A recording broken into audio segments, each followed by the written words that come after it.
जो हम टॉपिक पढ़ रहे हैं वो सेंसरी ऑर्गन है, ठीक है। सेंसरी ऑर्गन यानी संवेदी अंग, ठीक है। तो संवेदी अंग कौन कौन से होते हैं, जैसा आप डायग्राम में देख सकते हैं। हमारी आइज़ हो गया, ठीक है, हमारा ईयर हो गया, नोज़ हो गया, हैंड यानी टच स्क्रीन जो हमारी स्किन होती है वो, ठीक है, और लास्ट में हमारी टंग यानी जीभ। ये किसका म्यूट खुला हुआ है?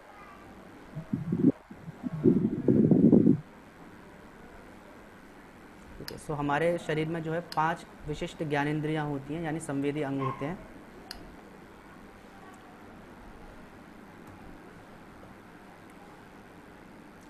ठीक है। ज्ञानेंद्रियाँ 5 हैं जिनके द्वारा विशिष्ट अनुभूतियाँ निम्न होती हैं: आँख देखने की अनुभूति, कान सुनने की अनुभूति, नाक गंध की अनुभूति, जीभ स्वाद की अनुभूति और त्वचा स्पर्श की अनुभूति। यानी हर किसी का अपना अपना काम है, ठीक है। सो हम 1 बाय 1 सबके बारे में पढ़ेंगे।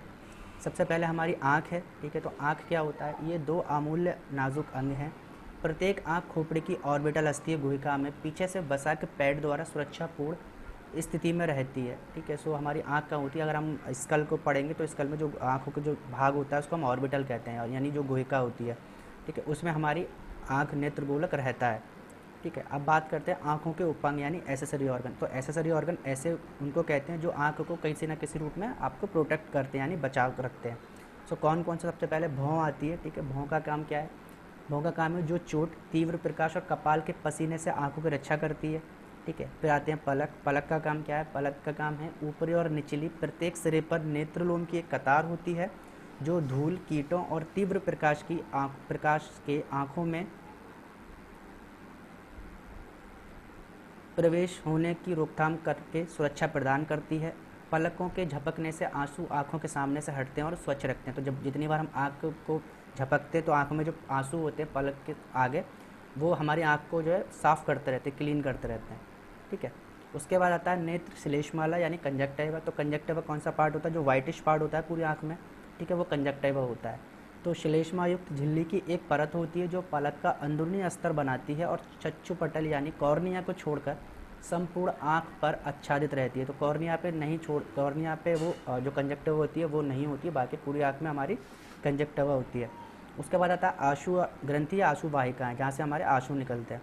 तो आँख के ऊपरी बाहरी कोने पर स्थित अश्रु ग्रंथि से आंसू निकलते हैं और आँख के सामने का भाग धोते हैं तथा उनका नाम नहीं है, नम है, ठीक है, तथा उनके नम एवं स्वच्छ रखते हैं। तो जो आँख के जो आंसुओं का काम है वो आँख को आपका नम करना और स्वच्छ रखते हैं, ठीक है। अतिरिक्त आंसू वाहिका के द्वारा नाक की ओर भी बह सकते हैं यानी बहते हैं। फिर आता है नेत्रगोलक की पेशियाँ। तो हमें पता है कि हमारी आँख जो है ऑर्बिटल में रहती है, लेकिन वो जुड़ी किससे होती है? तो वो मसल्स से जुड़ी होती है, ठीक है। उन मसल्स का काम क्या है? ये मसल्स नेत्रगोलक को ऊपर से नीचे, कोने से कोने तक तथा तिरछी हलचल का कार्य सामंजस्य पूर्वक करती हैं। यानी अगर हम जो आँख घुमा रहे हैं ऊपर नीचे, ये सबको हेल्प कौन कर रहा है? इसकी आँख की पेशियाँ, ठीक है। सामान्यतः दोनों आँखें आपस में समांतर हलचल करती हैं।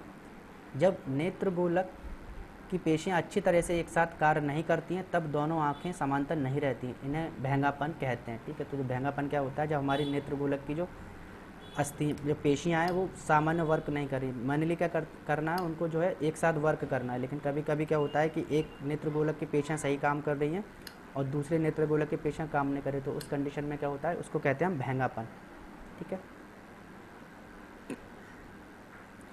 अब आता है नेत्रगोलक, ठीक है। तो नेत्रगोलक क्या चीज़ है? यानी आई बॉल। यद्यपि हमें इसका सिर्फ सामने का भाग दिखाई देता है, तथापि नेत्रगोलक का आकार एक व्यास की गेंद के समान रहता है। इसके पीछे की ओर से ऑप्टिक स्नायु डंडी के समान संबंध रखती है। तो आँख का में जो नेत्रगोलक है, मतलब जो पूरी आँख है, ठीक है, वो एक व्यास की गेंद, मतलब एक व्यास, अगर एक गोलाई निकाले तो एक व्यास जो गेंद होती है उसके बराबर रहती है, ठीक है। जिसके पीछे जो है एक ऑप्टिक नर्व यानी जो नर्व हमारी आँख से ले जो संदेश लेके और हमारे ब्रेन तक पहुँचाती है, जो नर्व होती है वो एक डंडी के समान संबंध रखती है, ठीक है। नेत्रगोलक की 3 परतें होती हैं। इसकी बनावट निम्न प्रकार है। सबसे पहले श्वेत पटल यानी स्क्लीरा। स्क्लीरा क्या होता है? ये रेशेदार मजबूत ऊतक की बनी बाह्य परत होती है। इसका रंग सफ़ेद होता है और इसमें सामने की ओर पारदर्शक झरोका रहता है जिसे चक्षु पटल कॉर्निया कहते हैं। इसमें से होकर प्रकाश आँखों में प्रवेश करता है, ठीक है। सो आपने देखा होगा कि अगर जिस किसी की आँखें का अगर गौर से देखेंगे तो जो वाइटिश पार्ट है उसके पीछे, मतलब वाइटिश पीछे जैसे ऐसे ब्लड सा कुछ चल रहा है, लाइनें लाइनें से नज़र आती हैं, रेशे जैसी, अगर आप गौर से देखें, जिसके किसी को चोट लग जाती है तो एकदम रेड कलर का वो रेशरेशन नज़र आने लगते हैं, ठीक है, वो स्क्लीरा होती है हमारी अंदर, मतलब चक्षु पटल के पीछे, कॉर्निया के जस्ट पीछे, ठीक है। उसके बाद आता है आपका रंजित पटल यानी कॉरॉइड। तो कॉरॉइड क्या होता है, ये मध्य परत होती है, इसका रंग गहरा भूरा होता है, इसमें काफ़ी मात्रा में रक्त वाहिकाएँ रहती हैं। आँख के सामने की ओर एक वृत्ताकार पेशी परितारिका जुड़ा रहता है, परितारिका के मध्य में एक छिद्र रहता है जिसे पुतली प्यूपिल कहते हैं। अभी मैं आपको डायग्राम दिखाऊंगा तो आपको उससे समझ में आ जाएगा, ठीक है। जो श्वेत पटल के बीच वाली लेयर को हम कहते हैं कॉरॉइड, सॉरी नेत्र गोलक की बीच वाली परत को, पहले वाली परत को स्क्लीरा, बीच वाली को कॉरॉइड, ठीक है। अंधेरे से में अधिक प्रकाश ग्रहण करने के लिए पुतली विस्फारित होती है तथा अति प्रकाश होने पर संकुचित होती है। पुतली के पीछे की पारदर्शी अंग रहता है जिसे लेंस कहते हैं, इसका आकार फोकस करने के लिए बदलता रहता है। दृष्टिपटल, फिर आती है लास्ट में रेटिना। ये नेत्र गोलक की अंदरूनी परत होती है, ये विशिष्ट प्रकार के प्रकाश संकेत ऊतक से बनता है। दृष्टिपटल कैमरे की फिल्म के समान तस्वीर खींचता है और ऑप्टिक स्नायु के माध्यम से मस्तिष्क को भेज देता है, ठीक है। सो आपकी नेत्र गोलक में तीन परत होती हैं। पहली आपकी होती है कॉर्निया, ठीक है, सेकंड आपका होता है कॉरॉइड और लास्ट में होता है आपका रेटिना, ठीक है। ये डायग्राम है, अब आप उसको देख लें, सामने से आँख ऐसी है और साइड से हमारी आँख ऐसी दिखती है। ये पूरा जो होता है इसको हम कहते हैं नेत्र गोलक, ठीक है, यानी आई बॉल, ठीक है। अब अगर आप सामने से देखेंगे तो जो ब्लैक पार्ट है, ठीक है, तो ब्लैक पार्ट जो आपका प्यूपिल है, वो प्यूपिल, अगर आप साइड से देखेंगे तो जो उभरा हुआ पार्ट है ये आपका प्यूपिल है, ठीक है। उसके बाद आपको स्क्लेरा दिख रहा है, जो लेंस के जो चारों तरफ से एक स्क्लेरा दिख रहा है जो इसमें ब्लू कलर में है, ठीक है। ये स्क्लेरा आपका अगर आप साइड से देखेंगे तो ये दिखेगा, ठीक है। उसके बाद लेंस आपके लास्ट में दिखेगा और लेंस आपको इसमें नहीं दिख रहा है, लेंस इसमें पीछे रहता है, ठीक है। आईलिड हो गया, स्क्लेरा हो गया, ये जो वाइटिस पार्ट है ये आपका स्क्लेरा है। अगर आप साइड से देखेंगे तो जो ऊपर एक परत चढ़ रही है मोटी सी, ये आपकी स्क्लेरा है, ठीक है। और जो पीछे जो ऑप्टिक नर्व ये आपको डंडिस नुमा दिख रही है, ये आपकी ऑप्टिक नर्व है, ठीक है। और ये आपके मसल्स हैं जो आपके आई बॉल को रोके हुए रहते हैं, ये आपके मसल्स हैं, ठीक है। क्लियर हो गया।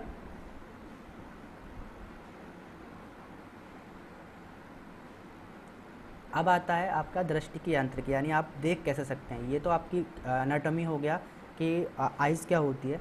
अब आपका आता है कि आप जो आप देखते हैं, मैकेनिज्म ऑफ साइट है, आप कैसे आप देख पाते हैं, मतलब किसी चीज़ को, और वो आपके उसको आप मैग्नीफाई कर पाते हैं कि हाँ ये हम जो देख रहे हैं वो ये चीज़ है, ठीक है। सो उसकी एक पूरी फिजियोलॉजी क्या है, आइज़ की फिजियोलॉजी क्या है, तो फिजियोलॉजी ये है आपकी। सो दृष्टि के लिए सर्वप्रथम प्रकाश आवश्यक होता है, यानी अगर आपको देखना है तो आपको आवश्यक है कि आपको वहाँ पे प्रकाश होना चाहिए, चाहे वह सूर्य का प्रकाश हो अथवा कृत्रिम प्रकाश। इसकी किरणें वस्तुओं से टकराती हैं और आँखों की ओर परावर्तित होती हैं। तो हम कैसे देखते हैं कि जो हम अब देख रहे हैं, तो जो हमारी आँख जो प्रकाश है, प्रकाश उस वस्तु से टकराता है और टकराने के बाद हमारी आँखों की तरफ आता है वो, ठीक है। आँखों में प्रवेशित होकर प्रकाश दृष्टिपटल, सामने की ओर का नेत्रद्रव, पुतली, लेंस और पीछे के नेत्रद्रव के पार करता हुआ पीछे के दृष्टिपटल से टकराता है, ठीक है, गुजरता हुआ और दृष्टिपटल टकराता है। तो क्या होता है, मैंने आपको पहले बताया था कि पीछे भी एक दृष्टिपटल होता है, एक आगे। तो आगे का क्या होता है, सबसे पहले वो हमारे आँख आएगा, सबसे पहले वो नेत्रद्रव पे टकराएगा, फिर पुतली पे, फिर लेंस पे, और लेंस उसको पीछे कर देगा। कहाँ पे, आपको जो पीछे आपका जो रेटिना है वहाँ पे, ठीक है। रेटिना के पीछे क्योंकि वहाँ पे एक छोटी सी नर्व रहती है जिसको ऑप्टिक नर्व कहते हैं, वो नर्व उस संदेश को लेकर हमारे ब्रेन तक जाती है और ब्रेन हमें उसको मैग्नीफाई कर देता है। यदि नेत्र गोलक अधिक लंबा या अधिक छोटा है तो प्रकाश की किरणें दृष्टिपटल के सामने अथवा पीछे की ओर फोकस करती हैं। तो यदि अगर अधिक लंबा है, मतलब नेत्र गोलक की लंबाई ज़्यादा है, तो क्या होता है, प्रकाश जो हमारा रेटिना तक नहीं पहुंच पाता है, ठीक है। लेकिन अगर ज़्यादा छोटा है तो रेटिना से पीछे निकल जाता है। उस कंडीशन में क्या होता है कि हम देख नहीं पाते हैं ठीक से।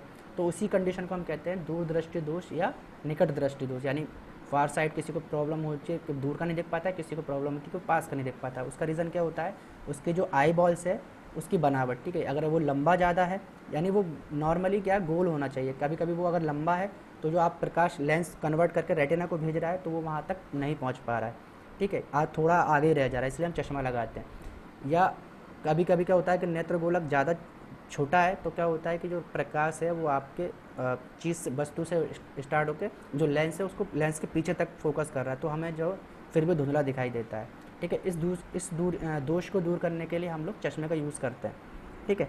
लेंस का लचीलापन वृद्धावस्था की वजह से कम हो जाता है। तो जैसे हमारा लेंस क्या है, अभी हम यंग हैं तो हमारा लेंस एकदम टाइट है, ठीक है। वो टाइट है, अच्छे से देख पा रहा है, लेकिन जब जैसे जैसे हमारी एज बढ़ेगी, हम बूढ़े होते जाएंगे, तो उसका जो लचीलापन है वो उस वजह से कम होता जाएगा धीमे धीमे। यानी हम जब चाहेंगे वो उतना नहीं घूमेगा, जब हम चाहेंगे नहीं मुड़ेगा। उस कंडीशन में क्या होता है कि हम लोग जब कुछ पढ़ते समय फिर हम जो चश्मा लगाना पड़ता है बुढ़ापे में। ठीक है, सो मैकेनिज्म ऑफ साइट आपको सबको समझ में आ गया होगा। अब एक आप वीडियो देखें, इस वीडियो में आपको सब कुछ अच्छे से समझ में आएगा आइज़ के बारे में। ठीक है, हमारी अमेजिंग आंखें इस सबको वॉइस आ रही है वीडियो की? खूबसूरत दुनिया को देखने में हमारी मदद करती हैं। लेकिन आओ आज देखते हैं कि हमारी आंखें कैसे दिखती हैं अंदर से। आ रही सर अब। पार्ट्स क्या क्या हैं और उनके फंक्शंस क्या क्या हैं। तो अगर मैं इस चेहरे को छुपा दूं तो तुम्हें आंख कुछ ऐसी दिखने वाली है, एक बॉल के शेप में, और इसे हम बुलाते हैं आई बॉल। अब अगर इसे मैं साइड से देखूं तो मुझे कुछ ऐसा दिखने वाला है आंख। हाँ, ये हो गया बॉल वाला पार्ट, ये हो गया कलर्ड वाला पार्ट, और इसके ऊपर आंख ये थोड़ी उभरी होती है बाहर के साइड में, थोड़ी कॉन्वेक्स शेप की होती है। अब मैंने इसे थोड़ा ट्रांसपेरेंट कर दिया है ताकि हमें इसके अंदर की चीजें दिख सकें। अब हम बात करते हैं इस कलर्ड वाले पोर्शन के बारे में। तो इसे हम बुलाते हैं आइरिस। तो जब भी तुम किसी की आंख के कलर के बारे में बात कर रहे हो ना, तो असल में तुम उसके आइरिस के कलर के बारे में बात कर रहे हो। अब अलग अलग लोगों की आइरिस की कलर अलग अलग होती है। अब ऐसा क्यों होता है यार? तो देखो, जब भी हमारी आंखों पे लाइट पड़ रही होती है, व्हाइट लाइट, तो ये जो आइरिस है ना, इसके अंदर एक पिगमेंट होता है जो कि लाइट की एक पर्टिकुलर कलर को रिफ्लेक्ट करता है। अब इस आइरिस का पिगमेंट ये ग्रीन कलर की लाइट को रिफ्लेक्ट करने वाला है, और इसलिए हमें ये आइरिस ये ग्रीन कलर की दिखती है। अब अलग अलग लोगों की आइरिस में जो पिगमेंट होता है ना, वो अलग अलग कलर की लाइट को रिफ्लेक्ट करता है। जैसे कि यहाँ देखो, मेरे दोस्त की आइरिस ये ब्राउन कलर की है, और ऐसा इसलिए क्योंकि इसकी आइरिस का पिगमेंट ये ब्राउन कलर को रिफ्लेक्ट कर रहा है, और इसलिए हमें ये ब्राउन कलर की दिख रही है। अब इस आइरिस के बीच में तुम्हें एक ब्लैक कलर का स्पॉट दिख रहा होगा। अब सभी की आंखों में ये स्पॉट ये कॉमन होता है, तो इसे हम बुलाते हैं प्यूपिल। आओ उसे लिख लेते हैं। और ये एक छेद है, ये एक होल है जिसके थ्रू लाइट एंटर कर सकती है हमारी आंखों के अंदर। देखो, जो भी लाइट रेस आइरिस पे पड़ रही थी ना, वो या तो रिफ्लेक्ट हो जाएंगी या तो अब्जॉर्ब हो जाएंगी, लेकिन जो लाइट रेस इस ब्लैक स्पॉट पे, इस छेद पे पड़ेंगी ना, वो अंदर चली जाएंगी कुछ ऐसे, और फिर ये अंदर जाके हमारी आंखों के अंदर इमेज बनाने वाली है बाहर की चीज़ों की, और इसी की मदद से हम बाहर की चीज़ों को देख पाते हैं। अब देखो, आइरिस का एक और इम्पॉर्टेंट काम है कि वो इस छेद की साइज को कंट्रोल करता है, इस प्यूपिल की साइज को कंट्रोल करता है। देखो, जब बाहर दिन का टाइम हो रहा हो, दोपहर का टाइम मान लो, तो बहुत रोशनी होने वाली है, तो उस टाइम बहुत ही लाइट रेस तुम्हारी आंखों के ऊपर पड़ने वाले हैं।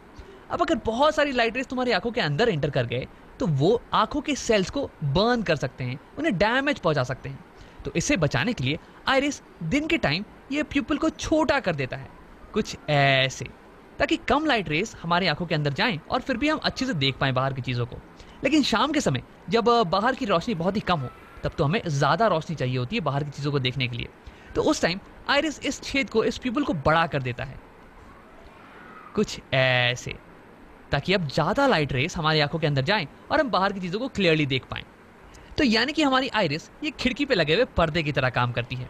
जब बाहर दोपहर का समय हो तो तुम पर्दे को ऑलमोस्ट पूरा क्लोज कर देते हो ताकि बहुत ही कम लाइट रेस अंदर आ पाए, और जब शाम का समय हो तो तुम पर्दे को ऑलमोस्ट पूरा खोल देते हो ताकि ज़्यादा रोशनी अंदर आ पाए और तुम चीज़ों को देख पाओ। अब देखो, यही एक्सपेरिमेंट तुम खुद घर पे भी कर सकते हो। एक डार्क रूम में जाना और फिर शीशे के सामने खड़े होकर अपने प्यूपिल को देखना।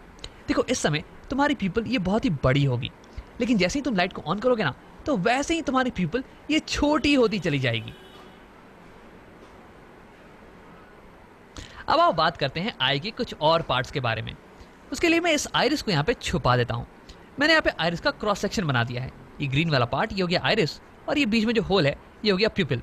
लाइट इसके थ्रू एंटर करेगी और फिर ये मिलने वाली है इस कॉन्वेक्स शेप के लेंस से। ये हो गया हमारी आंखों का लेंस, आई लेंस। देखो, इसका काम है कि इनकमिंग लाइट रेस को फोकस कर देता है इस पीछे वाली सरफेस पे, और फिर यहाँ पे एक क्लियर इमेज बन जाती है। अब देखो, ये बल्ज्ड पोर्शन है, उभरा हुआ पोर्शन, इसे हम बुलाते हैं कॉर्निया। इसे हम बुलाते हैं कॉर्निया। लाइट रे जब हमारी आंखों पे पड़ती हैं तो सबसे पहले ये कॉर्निया से ही मिलती हैं, उसके बाद ही अंदर जाती हैं। अब देखो, कॉर्निया और लेंस के बीच का पोर्शन ये भरा हुआ होता है वाटर से। वैसे 99.9% वाटर होता है, 0.1% कुछ विटामिन और प्रोटीन्स वगैरह होते हैं, और इस पोर्शन को हम बुलाते हैं aqueous humour. Aqueous humour, aqueous का मतलब हो गया वाटरी, क्योंकि ये मैक्सिमम वाटर का ही तो बना हुआ है। अब देखो, कॉर्निया और ये लेंस ये दोनों ही कॉन्वेक्स शेप की हैं, तो ये दोनों मिलके हमारी आंखों की कन्वर्जिंग लेंस सिस्टम बनाती हैं। ये दोनों मिलके इनकमिंग रेस को कन्वर्ज करती हैं ताकि कि एक शार्प इमेज हमें इस पीछे वाले सरफेस पे मिल जाए। अब देखो मैक्सिमम रिफ्रैक्शन ये कॉर्निया पे ही होता है, क्योंकि जो लाइट रेस एंटर कर रही है ना वो एयर से आ रही हैं और फिर कॉर्निया के बाद में वाटर का सिस्टम। तो यानी कि यहाँ पे maximum change in refractive index होता है और इसलिए लाइट की मैक्सिमम बेंडिंग ये कॉर्निया के ऊपर ही होती है। उसके बाद लाइट रेस प्यूपल के थ्रू लेंस पे हिट करती हैं। अब लेंस जो है ना ये हल्का एडजस्टमेंट प्रोवाइड करता है इन लाइट रेस को, ताकि ये लाइट रेस कंप्लीटली फोकस हो जाए इस पीछे वाले सरफेस के ऊपर ही और यहीं पे एक फोकस्ड इमेज हमें मिले। अब देखो इस पीछे वाले सरफेस को